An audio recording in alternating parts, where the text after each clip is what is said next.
akan kebenaran firman Tuhan yang pada malam hari ini saya ambil dalam kitab Kudus Perjanjian Baru, Lukas pasal yang kedua. Kita akan baca dari ayat yang pertama sampai ayatnya yang ke-20. Lukas pasal yang kedua, ayat yang pertama sampai ayat yang ke-20. Kita akan bacakan firman Tuhan ini secara berbalas-balasan. Saya ayatnya yang ganjil, Bapak Ibu Saudara pada ayatnya yang genap, dan pada ayatnya yang ke-20 kita akan bacakan secara bersama-sama. Mari kita semua bangkit berdiri. Lembaga Kitab Indonesia memberikan perikop kelahiran Yesus.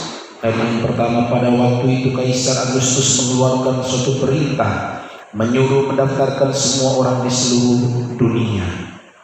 Inilah pendaftaran yang pertama kali diadakan sewaktu Timotius menjadi. Maka pergilah semua orang mendaftarkan diri masing-masing di kotanya sendiri.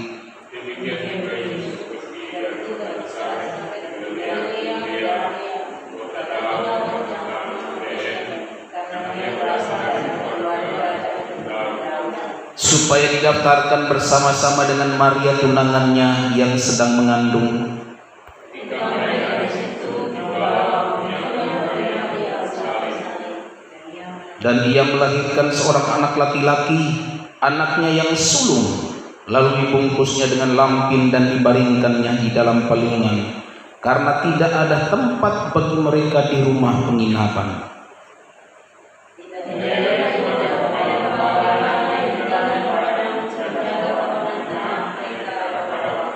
Tiba-tiba berdirilah seorang malaikat Tuhan di dekat mereka, dan kemuliaan Tuhan bersinar meliputi mereka, dan mereka sangat ketakutan.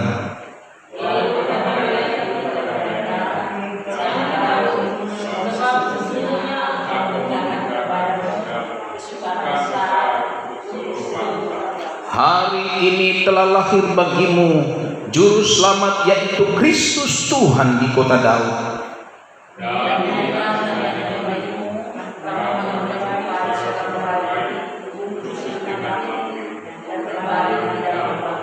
Dan tiba-tiba tampaklah bersama-sama dengan malaikat itu sejumlah besar bala tentara surga yang memuji Allah, katanya, Kemuliaan bagi Allah di tempat yang maha tinggi, dan damai sejahtera di bumi di antara manusia yang berkenan kepada-Nya. Setelah malaikat-malaikat itu meninggalkan mereka dan kembali ke surga, gembala-gembala itu berkata seorang kepada yang lain, marilah kita pergi ke Betlehem untuk melihat apa yang terjadi di sana, seperti yang diberitahukan Tuhan kepada kita.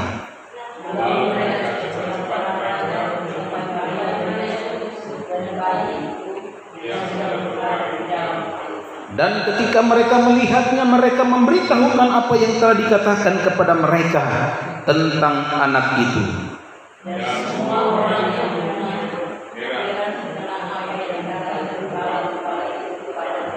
Tetapi Maria menyimpan segala perkara itu di dalam hatinya dan merenungkannya.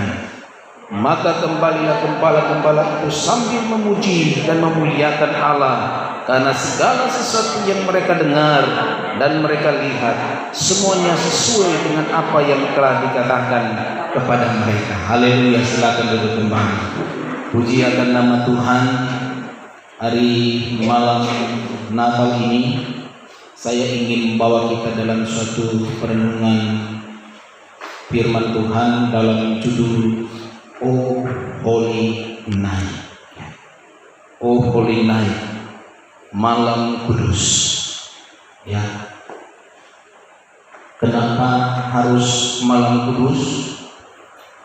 Peristiwa kelahiran Tuhan Yesus, kalau kita pelajari, kalau berdasarkan bacaan firman Tuhan ini, sesungguhnya terjadi pada malam hari. Pada malam hari. Ya. Perhitungan hari orang Yahudi dengan hari kalender Masehi itu ada sedikit perbedaan. Kalau di Yahudi malam ini tanggal 25 ya, kalau Iko itu kalender Masehi, karena perhitungan hari orang Yahudi dimulai dari jam 6 sore sampai pada besoknya ya, itu 1 hari. Makanya kalau orang perhatikan praktik ibadah orang Advent, kalau orang mau masuk ibadah pada hari Sabat, mulai dari jam 6 orang so tidak lagi beraktivitas, begitu kan? Beda dengan orang, kalau perhitungan hari dimulai dari jam 12:30 malam sampai pada jam 12 malam berikutnya ya, malam berikutnya ya. Kelahiran Tuhan Yesus dikatakan terjadi pada malam hari berdasarkan catatan Alkitab ya. Dalam Lukas pasal yang kedua ayat yang ke-8 di situ dikatakan, di daerah itu ada gembala-gembala yang tinggal di padang menjaga kawanan ternak mereka pada waktu malam. Haleluya. Pada waktu malam. Jadi kelahiran Tuhan Yesus terjadi pada waktu malam. Itulah sebabnya dikatakan Holy Night, malam kudus. Jadi memang sesungguhnya itu namanya perayaan ibadah malam Natal itu sangat penting bagi kehidupan saya dan saudara ya. Sangat disayangkan kalau orang malam hari ini cuma ada sedikit orang yang mungkin kalau pada besok hari tanggal 25 ada ketambahan jiwa, tapi karena mungkin faktor yang lain, di samping jumlah jemaat kita memang kurang, ada beberapa keluarga yang lain merayakan Natal di luar daerah ya, tidak mengapa. Sebenarnya saya secara pribadi ada sedikit hal yang kurang kalau malam Natal seperti begini. Kalau hari Natal juga orang ingin supaya ada banyak jemaat yang datang, supaya orang saling menguatkan satu dengan yang lainnya, saling berbagi satu dengan yang lainnya, dan saling membagi sukacita satu dengan yang lainnya ya.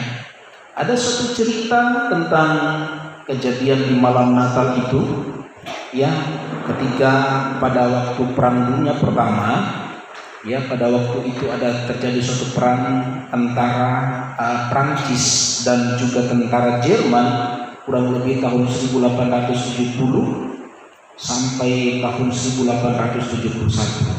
Karena mereka berperang itu ya di akhir tahun dan sampai kepada awal tahun 1871 ya.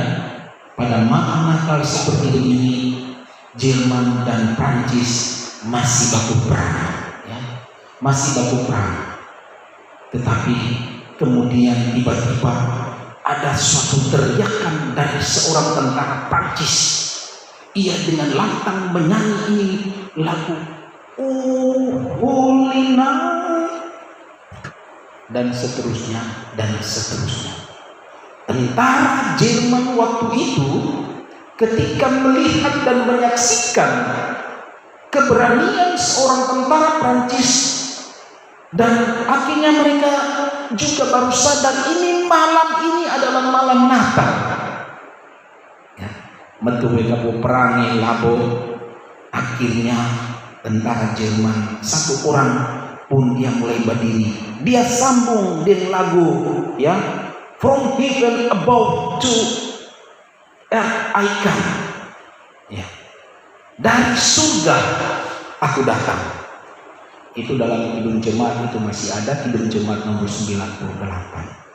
Mungkin orang banyak yang tidak begitu familiar dengan lagu ini ya. Tetapi memang perjalanan kekristenan itu sendiri dicatat dalam sejarah. Setiap penggubahan lagu itu ada, dia punya cerita tersendiri ya. Ketika tentara Prancis dan Jerman itu walaupun mereka berperang, makanya saya katakan bahwa Natal itu bisa membawa satu kedamaian dalam kehidupan saya dan saudara. Hari Minggu kemarin saya sudah sampaikan itu. Natal itu membawa kedamaian. Orang yang berselisih akan berusaha pada hari-hari baik ini menahan dia punya emosi amarah. Ya. Itu terjadi. Ya. Itu terjadi di kalangan orang Prancis dan Jerman.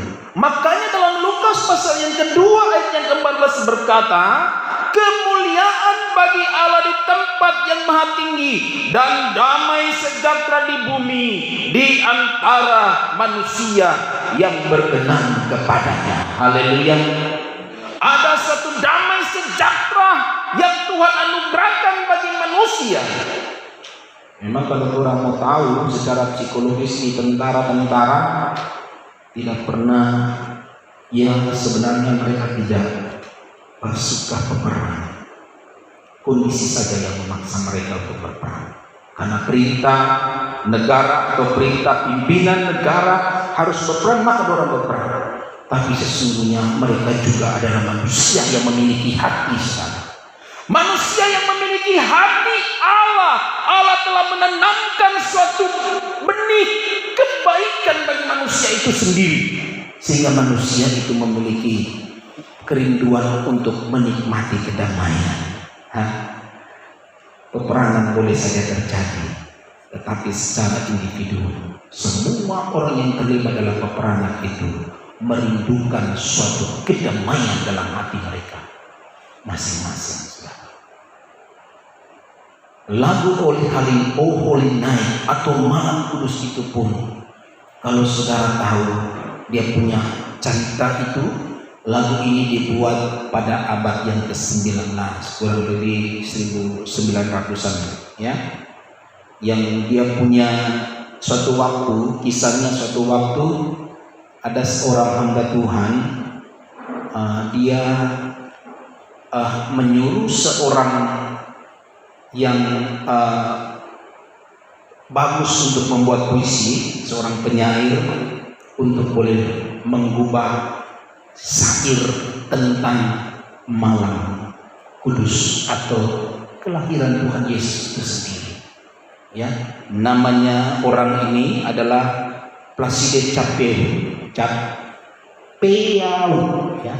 Kalau tolong lihat di dalam lagu, di dalam kidung, ya, tentang Holy Night ini, nama ini pasti tercantum di situ. Ya, seorang ini dia kaget penyanyi ini. Dia adalah seorang yang kurang setia kepada Tuhan. Namun karena pesan ini diminta oleh seorang hamba Tuhan, dia akhirnya mencoba untuk membuat syair lagu ini. Syair lagu ini, puisi ini dia buat dalam suatu tema, namanya dalam bahasa Prancis Cantique de Noël. Cantique de Noël. Ya. Dan ketika dibacakan lagunya ini, dia merasa tertarik dan dia ingin supaya puisi ini, syair ini dibuatkan dalam suatu bentuk lagu. Maka ia pergi kepada seorang anak dari seorang komposer yang terkenal, yang kebetulan berdarah Yahudi, yang namanya adalah Adolf Charles Adams. Nanti kalau dalam lagu itu juga ada ditulis di situ.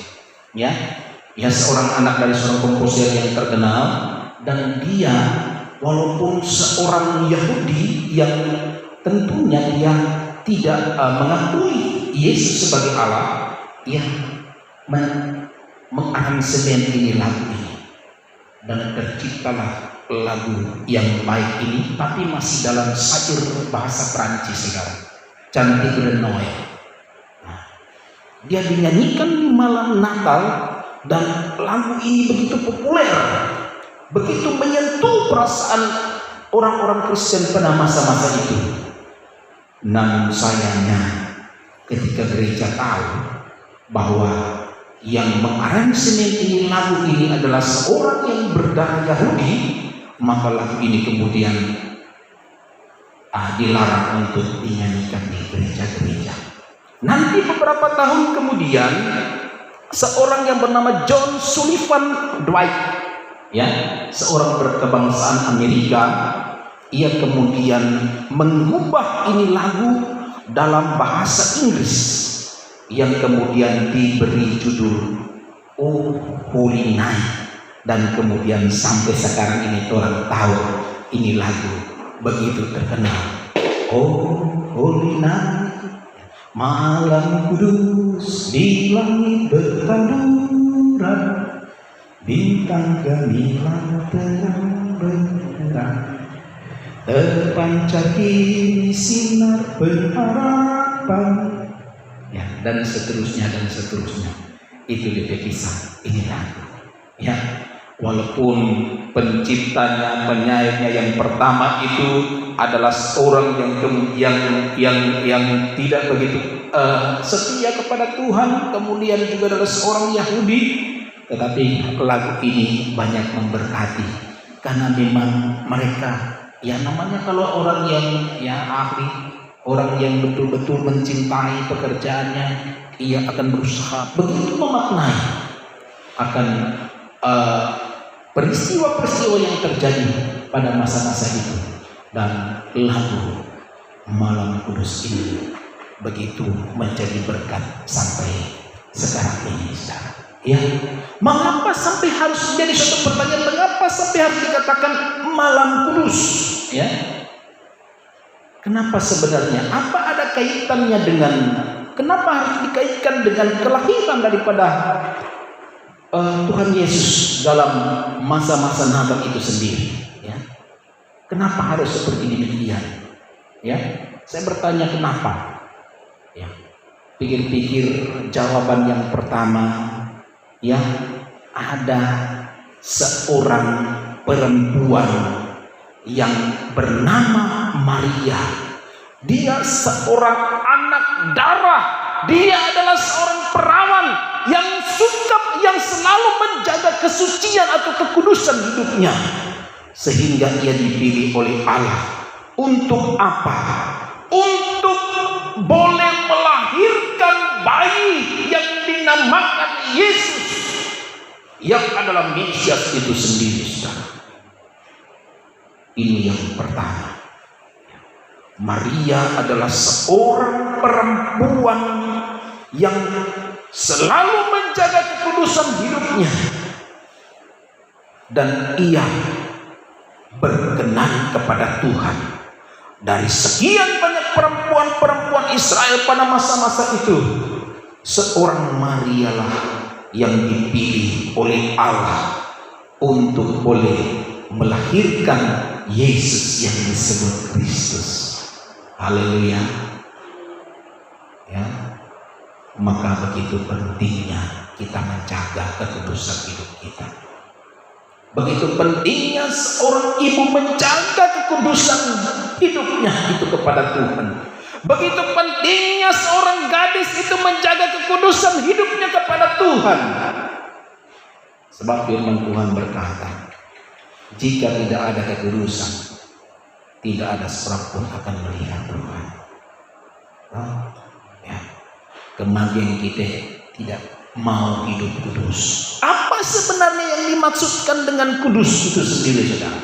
Ya, kudus kalau dalam kamus besar bahasa Indonesia, ia itu diartikan dipilih dan dijadikan sebagai miliknya. Sekali lagi, dipilih dan dijadikan sebagai miliknya. Miliknya di sini adalah milik Tuhan, saudara. Ya, karena Allah kita adalah Allah yang kudus, maka ia juga memilih saudara dan saya yang selalu untuk rindu untuk boleh menjaga kekudusan hidup kita kepada Tuhan. Selalu rindu untuk boleh menjaga kekudusan hidup kita. Ada orang bilang, kamu jangan terlalu suci. Kita mesti harus hidup suci, saudara. Orang mesti harus hidup suci. Kenapa Allah harus datang dalam pribadi yang bernama Yesus Kristus? Karena Allah telah melihat bahwa dunia ini telah berada di dalam kegelapan. Sehingga saya katakan post tenebras lux, dari gelap masuk kepada terang, terbentuklah terang. Benar, memang kita dulunya hidup di dalam kegelapan, tetapi ketika Allah telah mengangkat kita, mengembalikan hidupan saudara-saudara, maka kita telah berada dalam terang itu sendiri. Berarti kita ada dalam kekudusan. Dan memang kegelapan tidak akan bisa menyatu dengan terang. Pasti namanya kegelapan akan kalah.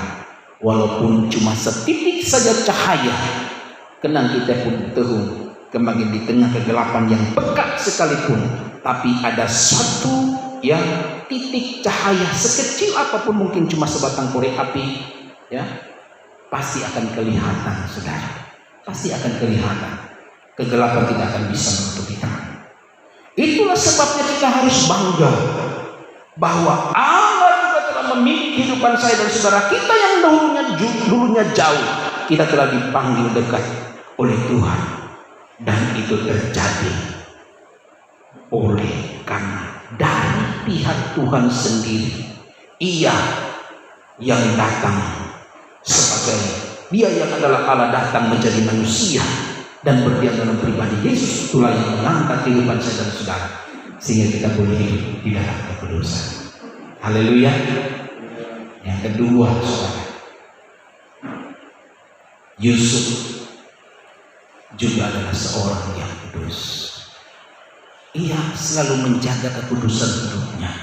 Ya, ketika ia mendengar bahwa tunangannya Maria ini telah mengandung, ia mulai berpikir untuk menceraikan Maria dengan diam-diam. Coba kita lihat dalam Matius pasal yang pertama.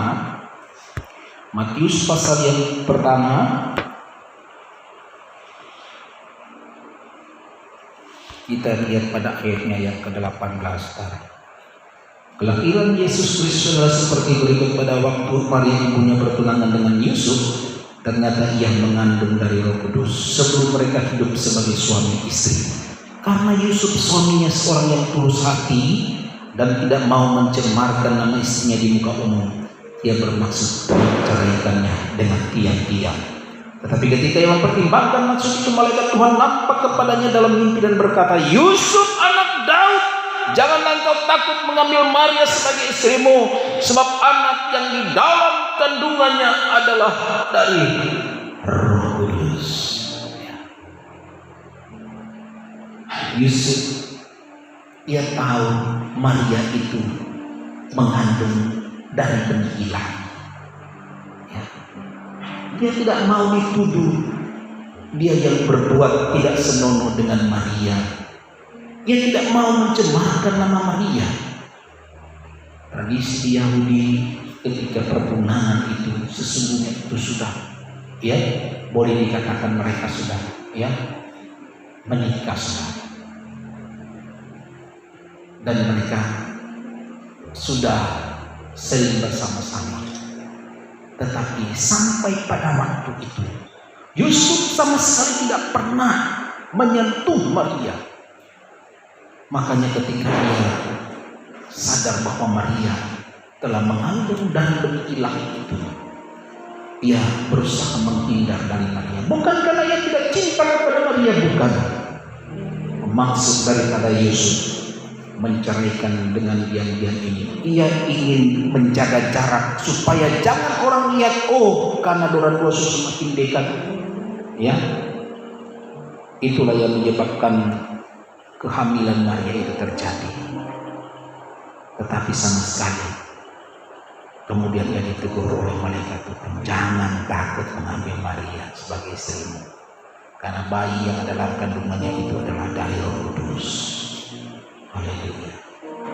Akhirnya Yusuf yang dikatakan seorang yang tulus hati itu, ia mau menerima Maria, yang mau kemudian menikahi Maria, dan mereka hidup. Bahkan sampai ketika bayi Yesus itu lahir, ia tetap menjaga hubungannya dengan Maria itu sendiri. Karena apa? Ia tahu, ia sadar bahwa istrinya Maria ini telah mengandung dari benih ilahi. Dia tidak mau mencemarkan apa yang sesungguhnya merupakan rencana Allah dalam kehidupan umat manusia di esantil jagat ini. Ya. Karena nubuatan ketika kelahiran Tuhan Yesus itu telah dinubuatkan berabad-abad lamanya oleh para nabi, dan ia selaku orang yang setia kepada Tuhan, ia yang adalah seorang keturunan daripada Daud, ia tentunya mengetahui akan nubuatan-nubuatan firman Tuhan ini, sehingga ia tetap boleh menjaga hal ini dalam kekudusan. Dan yang ketiga, saudara, ini yang paling penting, Yesus sang bayi itu sendiri adalah bayi yang kudus, dikandung dari Roh Kudus. Makanya malam itu menjadi malam yang begitu penting dalam kehidupan sejarah umat manusia dalam dunia ini. Malam ini menjadi malam yang sangat penting. Bagi Yesus, dia adalah Allah itu sendiri, Allah yang kudus itu sendiri, meninggalkan takhta kekudusannya itu untuk boleh menjadi manusia dan berdiam di tengah-tengah umat manusia dalam pribadi yang bernama Yesus Kristus. Ia dikandung, Maria dikandung daripada Roh Kudus, dikandung daripada Roh Kudus. Ia sendiri adalah Allah yang kudus itu sendiri, yang mau menjadi manusia.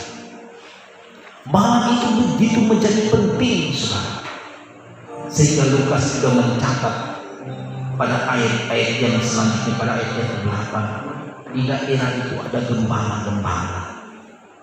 Kesederhanaan seorang Lukas, kalau kita mempelajari Alkitab, Injil Lukas ini berbicara tentang Yesus sebagai anak manusia. Kalau dalam Injil Matius dikisahkan tentang 3 orang Majus, Injil Matius itu berbicara tentang Yesus sebagai raja. Markus berbicara Yesus sebagai hamba. Lukas berbicara Yesus sebagai anak manusia. Yohanes berbicara Yesus sebagai anak Allah. Yesus sebagai anak manusia ini dikisahkan dalam Injil Lukas. Ia menuliskan tentang kesaksian ada sekumpulan gembala-gembala yang menjaga kawalan domba mereka pada waktu malam. Malam itu begitu hening dalam kehidupan mereka, saudara, termasuk juga bagi seorang Maria dan juga Yusuf. Mereka walaupun berada di Nazaret jauh sana, tetapi karena ketika masa itu ada perintah daripada Kaisar Agustus untuk menyuruh semua warga dalam dunia di bawah kekuasaan Romawi pada waktu itu untuk boleh disensus, mereka yang tinggal di Nazaret kembali ke Bethlehem, karena di sanalah mereka punya keturunan itu harus didatangkan, karena di sanalah Daud punya kota Bethlehem, kota yang kecil. Tapi dalam Mika 5 ayat yang pertama dia bilang, tetapi engkau hai Bethlehem Efrata, hai yang terkecil di antara kaum Yehuda, daripadamu akan bangkit bagiku seorang yang akan memerintah Israel, yang permulaannya sudah sejak dahulu kala, sejak purbakala, sejak dahulu kala. Haleluya. Bethlehem suatu kota yang kecil, tetapi malam itu menjadi kota yang paling bersejarah di sepanjang abad sejarah manusia itu sendiri. genaplah firman Tuhan. Engkau Betlehem, kota yang kecil di antara kaum Yehuda, tetapi sesungguhnya engkau tidak lagi dikatakan kota yang kecil itu. Karena apa? Bagimu lahir seorang raja yang pemerintahannya sudah sejak dahulu, sejak purbakala, sejak dahulu kala. Malam itu menjadi malam yang mulia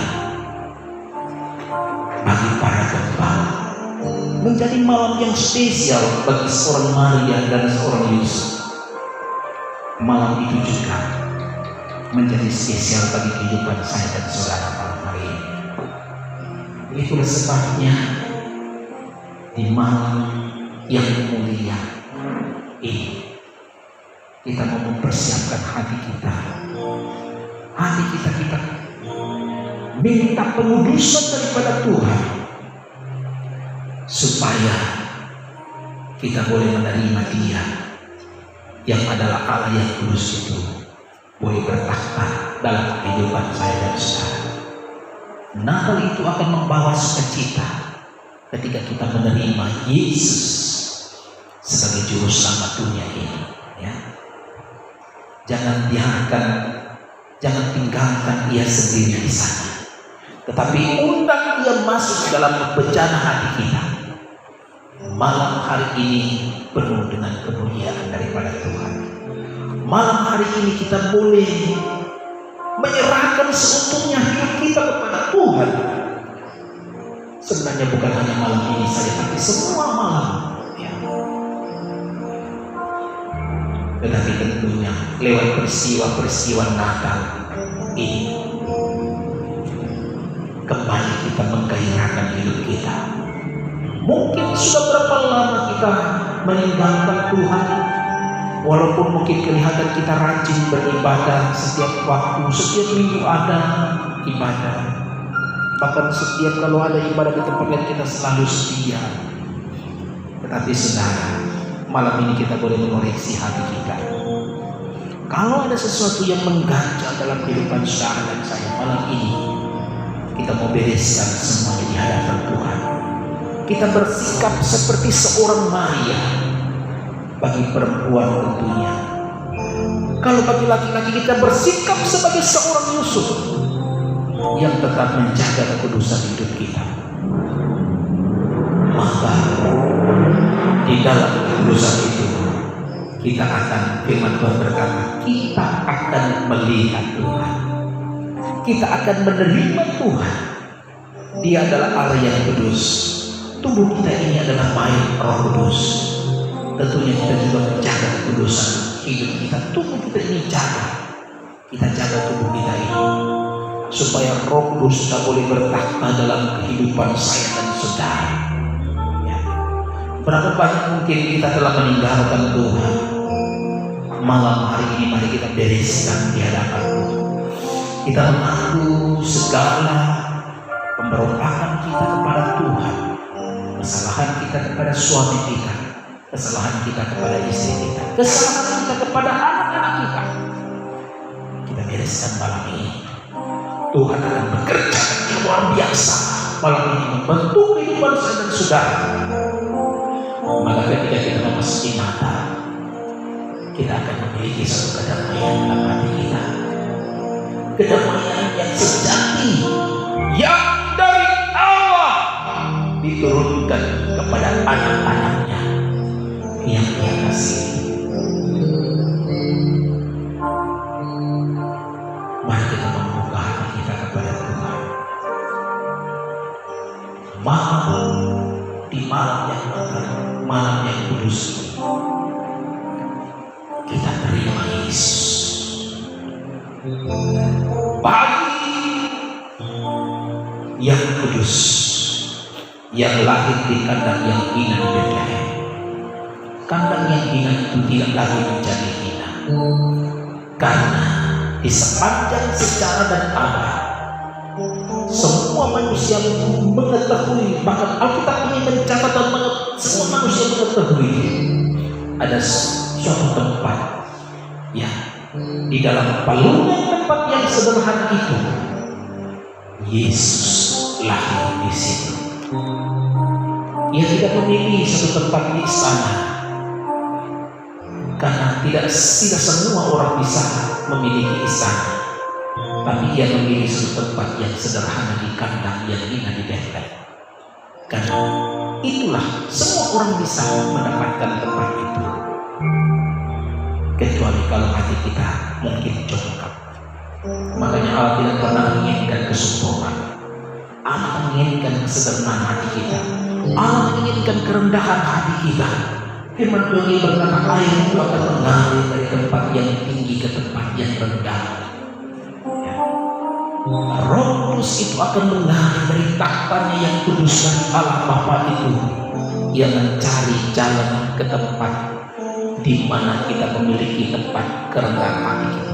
Ia akan masuk ke situ. Tapi kalau hati kita terangkat tinggi-tinggi dalam perkataan tercongkak, tersombong, maka aliran kehidupan ini akan mengalir ke dalam kehidupan saya dan saudara. Kalau kita mau menerima Tuhan, mari kita rendahkan diri kita kepada Tuhan, karena Ia tidak pernah mempertahankan otoritasnya sebagai Allah. Ya, dalam kitab Filipi dia berkata, Ia telah mengosongkan dirinya, ya, dan menjadi seorang manusia, bahkan juga mati bagi kehidupan saya dan saudara. Ia rela meninggalkan tahtanya di surga itu, meninggalkan kekuasaannya yang besar itu. Ia rela menjadi manusia untuk menyelamatkan kehidupan saya dan saudara. Hendaklah kita boleh mencontohkan akan pribadi Yesus, sosok pribadi yang sederhana, sosok pribadi yang selalu mengasihi orang-orang yang membutuhkan akan kasih Bapa itu sendiri. Dan malam yang kudus ini, malam Natal ini, kita akan boleh menikmati kedamaian bersama-sama dengan Tuhan. Tuhan Yesus menolong kehidupan saya dan saudara.